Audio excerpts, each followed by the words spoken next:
So, ayan, may nakikita kayo dito. Parang napakalaking chips po siya.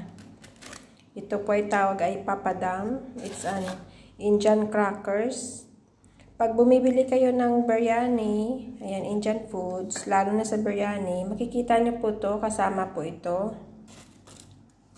At pwede rin po mabili ito, parang flour lang to siya. Tapos ipa-fry nyo lang ng napakabilis. Kasi eating po yan pag matagal yung pag-fry natin.